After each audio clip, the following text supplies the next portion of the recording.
Hari ini tuh aku mau bantuin suami aku dan Pak De aku bersihin rumput di halaman rumah. Terus lanjut mau nanam terong di belakang rumah. Assalamualaikum warahmatullahi wabarakatuh. Hai teman-teman semuanya, gimana kabarnya hari ini? Masya Allah, ini tuh di opening video udah disambut sama si ubi liar ini. Nah ini tuh ubi rambat gitu ya, tapi dia tuh sebenarnya nggak ditanam, tumbuh sendiri gitu di samping rumah. Mungkin ini tuh bekas waktu mama aku bikin keripik ubi jalar, terus kan dibuang di situ. Terus ternyata dia tuh tumbuh nggak ketahuan sama sekali. Ternyata ketika Pak De aku tuh beres-beres kemarin, ini tuh diambil banyak banget dan udah besar-besar banget. Sebenarnya ini tuh udah disemprot ya guys sama suami aku, tapi karena mungkin rumputnya tuh udah terlalu tinggi, jadinya sudah kita tuh minta bantuan Pak De buat beresin sampai akar-akar sampai bawah. Karena rencana halaman depan rumah ini tuh nanti mau ditanemin cabai sama suami aku. Kemungkinan juga mau pakai polybag karena kalau ditanam langsung di bawah di sini tuh sering banget banjir. Jadi takutnya tuh nanti batangnya busuk. Nah karena di sini tuh aku nggak mau diam aja, terus aku minta izin sama suami aku buat maperasin ini daun singkong karena ini tuh sudah terlalu tinggi ya menurut aku. Dan ternyata daun singkong itu tuh sudah lama banget karena batang bawahnya itu juga sudah lumayan tua. Kata suamiku nggak apa-apa, biarin aja, nanti juga dia tumbuh lagi. Kan lumayan ya untuk daunnya itu bisa kita sayur, bisa kita masak buat makan sehari-hari. Ini di samping pohon singkong tadi tuh ada bunga, nggak tahu ini apa ya namanya, bunga kantil.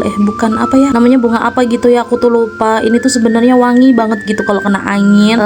Depan rumah tuh kayak wangi kayak semerbak bunga gitu. Ini aku paprasin sedikit karena dia tuh sudah bercabang-cabang. Nanti kan biar tambah subur lagi. Sebenarnya di daerah aku tuh bukan tempat yang rawan banjir gitu ya guys, tapi karena ini tuh rumah sama jalan tuh lebih rendah rumahnya. Terus juga ini kan dulu bekas rawa atau bekas sawah gitu sih katanya. Jadinya ya kita inisiatif aja gitu, kalau mau nanam-nanam harus pakai polybag karena ya itu tadi takutnya nanti busuk kerendam. Karena pernah kejadian dulu tuh kita pernah nanam kangkung gitu kan sama bayam, ternyata ketika hujan deras nggak berhenti-berhenti mereka tuh kerendam guys, dan sebagian tuh membusuk. Ini suami aku tuh semangat banget beberesnya karena memang ada temennya gitu ya. Suami aku tuh tipikal orang yang rajin gitu ya beres-beres seperti ini, apalagi kalau tentang masalah tanah kebun kayak gitu, apalagi juga tentang masalah pertanian. Dan juga ini tuh Pak Deku satset banget ya beberesnya. Ini juga samping rumah sudah mulai bersih, sudah mulai nggak rungkut lagi. Terus ini juga ada suami aku tuh ngebantu ini yang bekas-bekas dicangkul kan rumput-rumputnya, karena ini tuh semakin sore semakin mendungnya gelap. Terus takutnya kalau nggak cepet dikumpulin rumput-rumputnya itu nanti dia tuh tumbuh lagi. Kata Pak Deku kalau bisa langsung segera dibakar. Ini kalian lihat sendiri kan ya, anginnya tuh sudah mulai bus-bus gitu.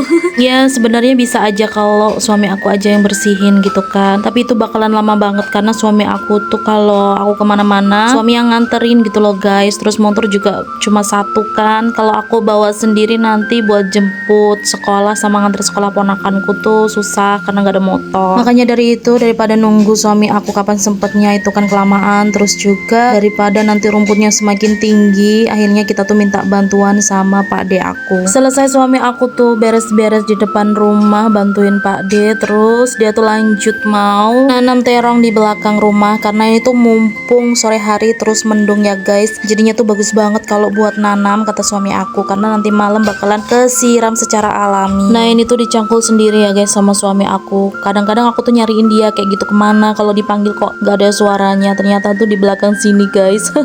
Diam-diam dia tuh nyangkulin semua tanahnya untuk ditanemin terong, dan nanti sebelahnya itu mau ditanemin cabe. Tapi herannya lagi ketika dia tuh selesai nyangkulin kayak gini tuh kok gak ada ngeluh-ngeluhnya gitu ya guys. Beda lagi ini sama istrinya.